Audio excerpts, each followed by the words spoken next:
What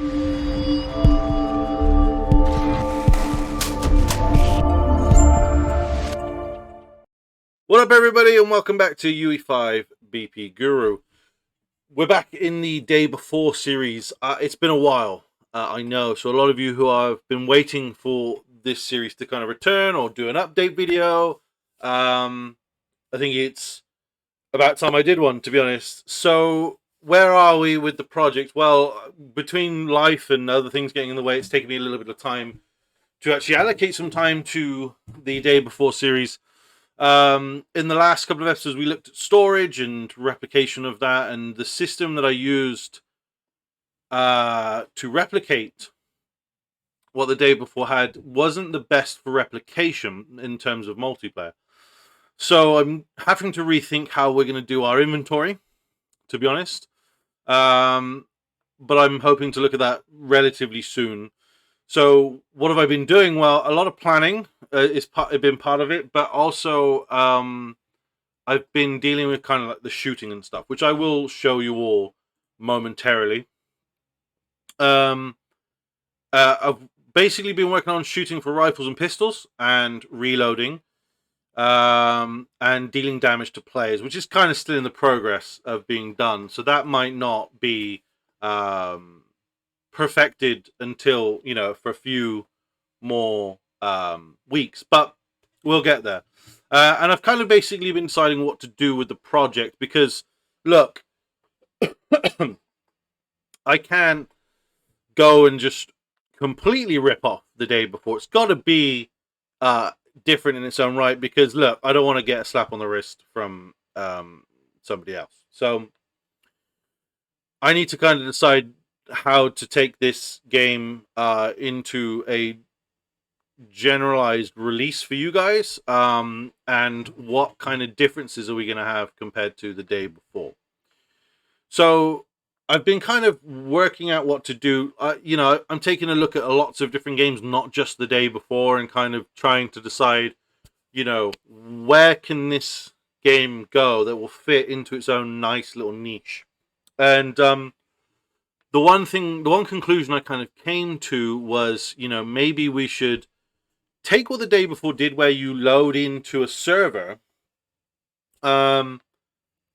but try and control it a little bit better so that it's not, so empty. Your excursions will last longer, so it's not going to be like 2 or 3 minute games. You're going to be kind of going into this world, and spending a decent chunk of time exploring it and kind of working out how things work and that sort of thing. So although we're going to be kind of, let's say, for example, this is just an example, but we have a square of map.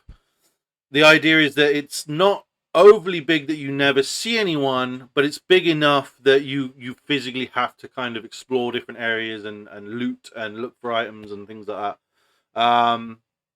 And so my thought process is that we do team-based kind of games, in that maybe 4 teams, up to 4 survivor teams join into the map.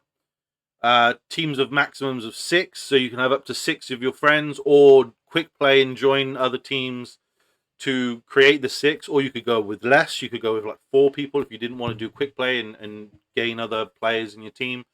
And you travel around together looking for loot, saving survivors, and exploring and working things out, and the idea is that the other players act as either friend or enemy. You can choose to work with them to gain resources, but resources are limited, so you have to make those sort of moments together. Now, the reason why you would potentially not just start opening fire on someone, potentially, is because you don't know where the rest of their group may be in the area, and also you're going to have situations where death is permanent in this game.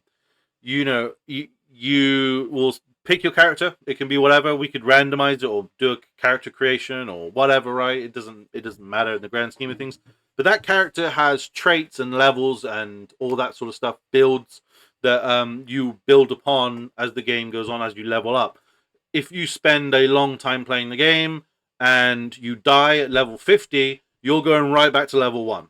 So you're not going to want to go into every situation like, let's shoot the hell out of these 3 guys we can see, because if you die, that's it, right? So it was trying to bring that kind of interesting niche into the game. Something that DayZ does very well, but DayZ doesn't really have a reasoning behind it. If you die, you just go and pick up your stuff and carry on.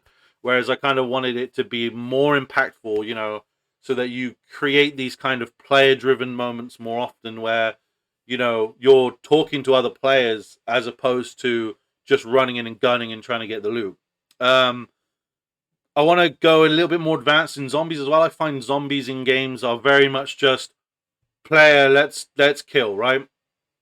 I want to add more elements. Like I've been watching The Walking Dead as well as an idea to take some inspiration from. And in The Walking Dead, you find that the zombies, although they are dumb, although they just want to eat stuff, they are usable as tools. Like players can use these zombies and distract these zombies with various things like environmental sounds and flares.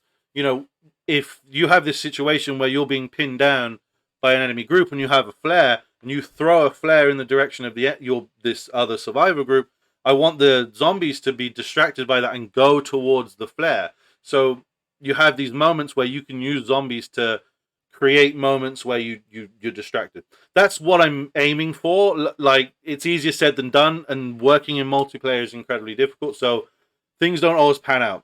So I'm not at this point making any promises that this is definitely how it's gonna be, but this is what I'm striving towards. Whether that takes me a little bit longer than the year that I anticipated finishing this project. Now, look, we're well away. Like, I'm very close to having player damage being done, and then from there it's just, you know, building the game around those core mechanics. So let me show you the shooting that we have at the moment, and talk about kind of what you're seeing. So the best way to do this is going to be, so we have our 2 players here.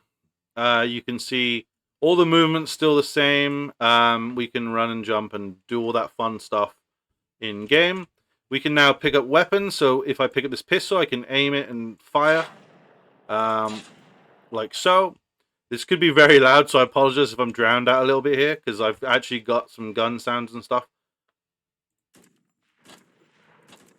And we can fire. Now you can see there I've done some damage to the other player.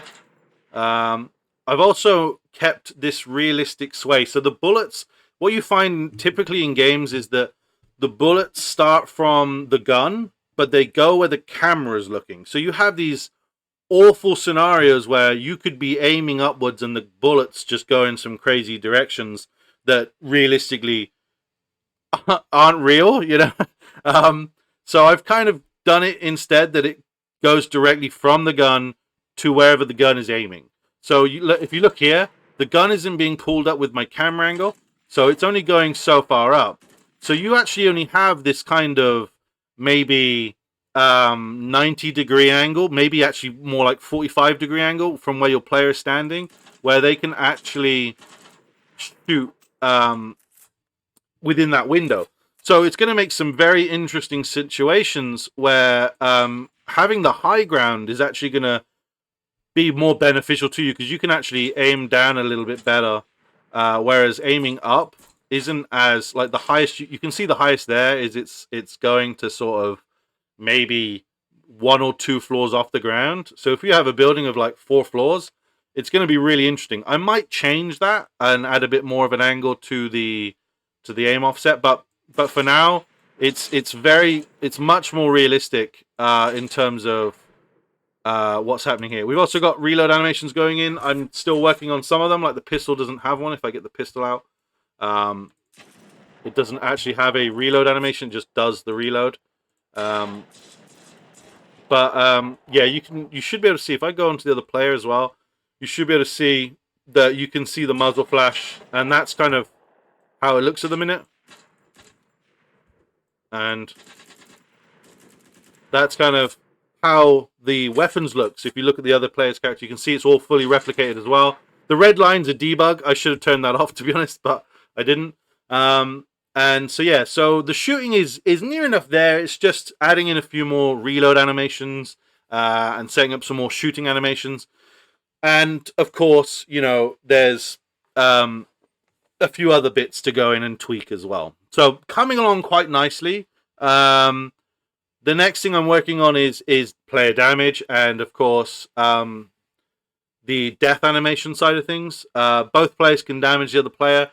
The one issue I'm having is with the player HUD. I need to get the player HUD binding to replicate for the correct player. But other than that, it's near enough there. And then I can do the death animations, and then we can start kind of planning what we actually want to have happen. I want to do these very advanced zombie AI, as I mentioned. So there's lots of things like that. I need to do eating, drinking, and what was the other thing I was going to do? Like ammo pickups and looting, and then there's the game mode. So for the code side of things, it's actually coming along very, very nicely. And I would very much like to be able to say in a year that most of the code will be done. And from there on, it's just building environments and kind of the back end stuff. As for the day before's HUD, the hub where the players join in, I've been thinking about that and how I kind of want to tackle that myself, and I'm going to change that slightly for myself. I'm going to have individual player hubs where you have this kind of survival camp that you can amend. So, for example, you can add like a medical bay, and you can add in like a cooking area where you can make food, and these foods will boost you in the field if you eat them when you're out on an excursion, and a few other things, you know. So I think that's probably what I'm going to do, is have players have their own hub that they go to after games, and they can go back, sell and buy loot, and heal up, and cook food, and do all that stuff. And then after that fact, they can then go to like a kind of lobby area where they'll be able to invite friends to excursions, or if they're like maybe build a party and then join in with other players, or go out on their own, etc. So you'll have more choices about whether you go out alone or go with a party, etc. But as for the leveling up, it's just going to be a very simple XP level up where you go from like level 1, 2, 3, 4, and every time you do, you get a skill point, and the skill point you can assign to either have more hunger or thirst or health, or maybe you want to do extra damage with rifles or carry more rifle ammo, and you know, maybe you want to produce less sound. You know, there's like do a dampener kind of thing. That's kind of what the skills will be based on. There's going to be builds, so you could potentially be a mechanic or military or a security guard, very similar to Project Zomboid, in the sense that you get a few extra stats on certain things depending on what you were in your past life. So you can even go as deep as that. That's the plan. So yeah, lots of exciting things planned. The world environment will take the longest. That'll be probably the last thing I'll do, to be honest. I'll just go from like area to area and start building out these sort of segments of land. And I want to do multiple maps too. I don't want to just do like a bog standard undead city location. I'd like to do sort of like neighborhoods, and maybe do sort of like a small city area, then also do maybe kind of also different weather. So you could have like a kind of Arctic environment, or, you know, lots of different maps basically that we can manipulate and have, so it gives more variety. As always, if you have any comments or ideas or thoughts, please put them in the comments. It's the best way to help me understand what you guys want from this game. As I said, it can't be exactly the day before if I'm going to release it, but of course, you know, I'd love to at least put some player ideas behind it. I'm working on this for free. It's you know, I'm doing this out of my own time, my own pocket.